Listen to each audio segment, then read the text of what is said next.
Good morning students, have a nice day. This video for 3rd level Madhyama.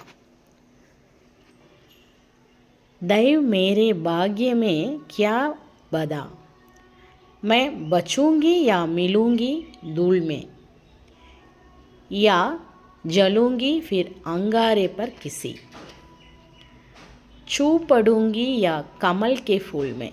இதுதான் உங்களுக்கு question நல்லா மெமரியில் இருக்கணும். எந்த கொஸ்டின் வந்தால் எந்த சந்தர்ப்ப பவார்த்தை எழுதணும் அப்படிங்கிறது. இந்த கொஸ்டினை வந்து லாஸ்ட்டில் ஃபூல்மே அப்படின்னு முடிஞ்சிருக்கும், ஃபஸ்ட்டில் தைவ் மேரே அப்படின்னு முடிஞ்சிருக்கும். இப்படி முடிஞ்சிருந்தால் இந்த சந்தர்ப்பு அண்ட் பவார்த்தை தான் நீங்கள் ரைட் பண்ணணும். சந்தர்ப்பு அப்படின்னா தருணம், எந்த தருணத்தில் எந்த கவிதையிலேருந்து எடுத்திருக்காங்க, இது யார் எழுதுனாங்க அப்படிங்கிறத சொல்கிறது தான் சந்தர்ப்பு. அந்த வேர்டை பார்த்ததுமே இது இந்த கவிதை தான், இதை எழுதுனது இவங்க தான் அப்படிங்கிறது நம்ம மெமரிக்கு வரணும். य पद्यांश एक बूंद नामक कविता से दिया गया है. दिया गया है அப்படின்னா கொடுக்கப்பட்டிருக்கின்றது. எந்த கவிதையிலிருந்து? ஏக் பூந்த், ஒரு துளி அப்படிங்கிற கவிதையிலிருந்து கொடுக்கப்பட்டிருக்கின்றது. ய பத்யான்ஷ், இந்த வரிகள் ஒரு துளி என்கின்ற கவிதையிலிருந்து கொடுக்கப்பட்டிருக்கின்றது. य पद्यांश एक बूंद नामक कविता से दिया गया है. இதை எழுதினவங்க य श्री अयोध्या सिंह उपाध्याय हरि औध की कविता है.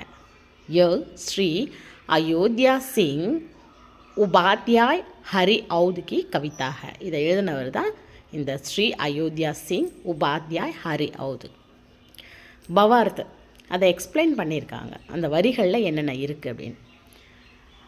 இந்த கவிதையில் ஒரு மழை துளி மேகத்தின் மடியிலிருந்து வந்துக்கிட்டு இருக்கும். வரும்பொழுதே ஒரே ஒரு மழைத்துளி தான் வரும். நிறைய யோசிக்கும், நான் எங்கே போகிறேன், நான் என்ன ஆவேன் அப்படின்னு சொல்லிட்டு.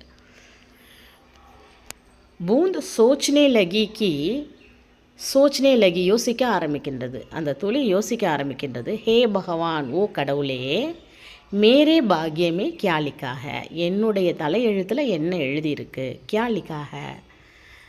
மே பச் ஜாऊंगी, ஃப்யூச்சர் டென்ஸில் இருக்குது. நான் தப்பிப்பேனா, பச்னா தப்பித்தல். யா அல்லது மிட்டி மே மில்கர் சூக் ஜாऊंगी, மிட்டி மே மில்கர், மிட்டி மண்ணில் கலந்து, மில்கர் சூக்னா காய்ந்து போகிறது, சூக் ஜாऊंगी காய்ந்து விடுவேனா, நான் மண்ணில் கலந்து காய்ந்து விடுவேனா. ஒரே ஒரு மழைத்துளி அது மண்ணில் பட்டுச்சு அப்படின்னா தெரியாது இல்லையா, அதனால் நான் மண்ணில் காஞ்சு போயிடுவேனா. மே அங்காரே பர் கிர்கர் ஜல் ஜாऊंगी, அங்காரே அப்படின்னா பெரிய நெருப்பு பிழம்பு, அந்த பெரிய நெருப்பு பிழம்பில் ஒரே ஒரு துளி மழை பட்டுச்சு அப்படின்னா தெரியுமா, தெரியாது. ஸோ நான் அந்த மாதிரி அங்காரையில் கிர்கர் விழுந்து, ஜல் ஜாऊंगी எரிந்து விடுவேனா. யா அல்லது கமல்கே ஃபூல் மே சூப்படுங்கி, கமல்கே ஃபூல் தாமரை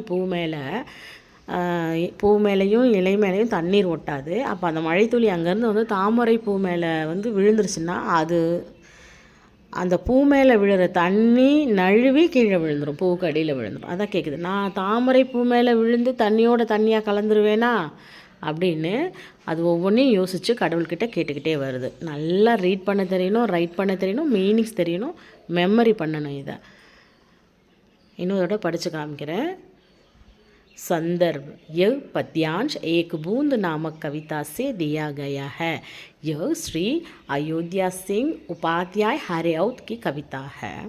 भावार्थ, बूंद सोचने लगी कि हे भगवान, मेरे भाग्य में क्या लिखा है, मैं बच जाऊंगी या मिट्टी में मिलकर सूख जाऊंगी, मैं अंगारे पर गिरकर जल जाऊंगी या कमल के फूल में छू पड़ूंगी. धन्यवाद.